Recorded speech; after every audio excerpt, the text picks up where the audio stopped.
এই মুহূর্তে দাঁড়িয়ে গুরুত্বপূর্ণ খবরে নজর। সকাল সকাল ফের অ্যাকশনে ইডি। নিউ ব্যারাকপুরের একটি আবাসনে কেন্দ্রীয় এজেন্সি পৌঁছেছে। রঞ্জিত ঘোষের নামে এক ব্যক্তির ফ্ল্যাটে এই মুহূর্তে ইডির তদন্তকারীরা কি তার পরিচয়, এই মুহূর্তে কি পরিস্থিতি সেখানে একেবারে স্পটে নজর রাখবো। সোমা দাস আমাদের প্রতিনিধি রয়েছেন সেখান থেকে। সোমা, হ্যাঁ দেখো, আজকে আমরা সকাল থেকে দেখলাম ইডি তদন্তকারী আধিকারিকরা তারা কিন্তু তৎপর, এবং আমরা দেখছি যে নিউ ব্যারাকপুরের একটি অ্যাপার্টমেন্ট, সারদা অ্যাপার্টমেন্ট, সেই অ্যাপার্টমেন্টে রঞ্জিত ঘোষ নামে এক ব্যক্তি, তার বাড়িতে এই মুহূর্তে তল্লাশি অভিযান চলছে। আমরা ইডি সূত্র থেকে যেটা জানতে পারছি যে সাহারা ইন্ডিয়ার যে চিটফান্ড সংক্রান্ত মামলা, সেই মামলাতেই কিন্তু এই তল্লাশি অভিযান। শুধুমাত্র কলকাতা নয়, একযোগে দিল্লি, মুম্বাই এবং কলকাতাতে কিন্তু এই তল্লাশি অভিযান চলছে। ইডি তদন্তকারী আধিকারিকেরা এর আগে কিন্তু সাহারা ইন্ডিয়ার যে তদন্ত করেছিলেন, সেখানে কম্পিউটার থেকে যে ডেটা সংগ্রহ করেছে, সেই ডেটাকে সামনে রেখেই কিন্তু তারা তদন্ত করছেন। এবং এই যে রঞ্জিত ঘোষ, যার বাড়িতে এই মুহূর্তে রয়েছে ইডির তদন্তকারী আধিকারিকেরা, এই রঞ্জিত ঘোষ কিন্তু এক সময় সাহারা ইন্ডিয়ায় কর্মরত ছিলেন। ফলে তদন্তকারী আধিকারিকরা তার বাড়িতে এসেছেন, সেখানে তল্লাশি অভিযান চলছে। বহুদিন আগেই কিন্তু আমরা জানি এই সাহারা ইন্ডিয়া বন্ধ হয়ে গেছে, কিন্তু নতুন করে কোনো মামলা হলো কিনা বা সেই পুরনো মামলারই নজর রাখো। আপাতত তোমায় ধন্যবাদ। নাড়াচাড়া পড়লো পুরো নিয়োগ দুর্নীতিতে, সিবিআই চার্জশিট জমা দিল। পুরো নিয়োগ দুর্নীতি মামলায় সিবিআই এর এটাই প্রথম চার্জশিট। নজরে দক্ষিণ দমদম পুরসভা। এবার সিবিআই চার্জশিট দিয়ে 29 জনের চাকরির বৈধতা নিয়ে প্রশ্ন তুলল।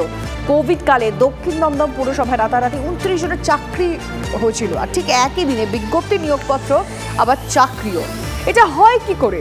তাহলে সবটাই কি ছিল স্রেফ লোক দেখানো, নিয়ম রক্ষার? সদুত্তর দিতে পারেননি শাসক ঘনিষ্ঠ পাঁচু রায়। ঘটনার সূত্রপাত গত বছরের মার্চে।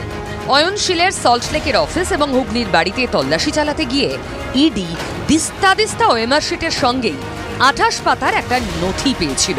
উত্তর দমদম, নিউ ব্যারাকপুর, দক্ষিণ দমদম সহ একাধিক পুরসভার প্যানেলের তথ্য ছিল ওই নথিতে। ছিল চাকরি সংক্রান্ত সুপারিশ। তদন্তে সামনে আসে 60টি পুরসভায় বেআইনি নিয়োগ হয়েছে, যার একটি দক্ষিণ দমদম পুরসভা। পশ্চিমবঙ্গের সমস্ত পুরসভা বিরুদ্ধে যদি তদন্ত করা হয়, পশ্চিমবঙ্গের প্রত্যেকটা পুরসভা তৃণমূল পরিচালিত এবং প্রত্যেকটা পুরসভায় কারচুপি হয়েছে, দুর্নীতি হয়েছে, রাহাজানি হয়েছে। মুখ্যমন্ত্রী মমতা ব্যানার্জির ক্ষমতা নেই যে সেই সমস্ত পুরসভার বিরুদ্ধে নিরপেক্ষ কোনো তদন্ত করবার। মঙ্গলবার পুরো নিয়োগ দুর্নীতি মামলায় সিবিআই এর বিশেষ আদালতে জমা পড়া প্রথম চার্জশিটে দুটো নাম, অয়নশীল আর পাঁচু রায়। শুধু দক্ষিণ দমদম পুরসভাতেই যে 29 জনের চাকরি পাঁচু রায়ের হাত ধরে হয়েছে, তা চার্জশিটে উল্লেখ করেছে সিবিআই। তবে টাকার বিনিময়ে সেই চাকরি কিনা এখনো সে বিষয়ে তদন্ত চলছে।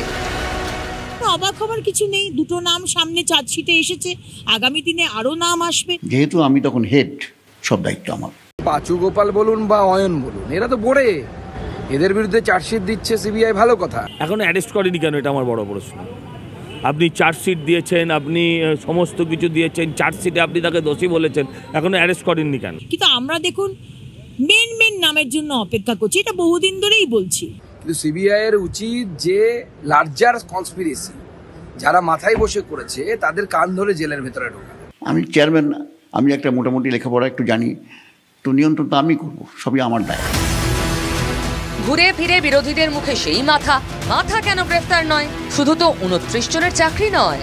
সিবিআই বলছে অয়নশীলের সংস্থার মাধ্যমে 17টি পুরসভায় 1829টি নিয়োগ হয়েছে, তার 90% নাকি নিয়ম মেনে হয়নি। শিক্ষক নিয়োগ দুর্নীতিতে আছেন অয়ন। গত বছরের মার্চে ইডির হাতে গ্রেফতার হওয়ার পর থেকেই জেলে। প্রশ্নটা হলো, এই অয়নদের বাড়বাড়ন্ত কিভাবে?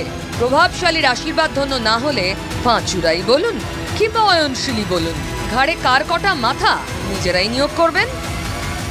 এই চুটকো চাটকা যারা রয়েছে ঠিক আছে, কিন্তু আসল কার অনুপ্রেরণায় এই কাজগুলো হয়েছে, এটা তো বাংলার মানুষ চায় যে তার ওই আমাদের কেজরিওয়াল বা হেমন্ত সোরেনের মতো তার জেল হোক, এটা তো আমাদের আশা। আমরা এইসব লোকগুলোকে তো গারদের ওপারে দেখতে চাই। ভাইপোর 250 কোটি টাকার সম্পত্তি সিজ করেছেন, অ্যারেস্ট করেননি কেন? বাংলার মানুষ এইটা জানতে চায় আজকের দিনে।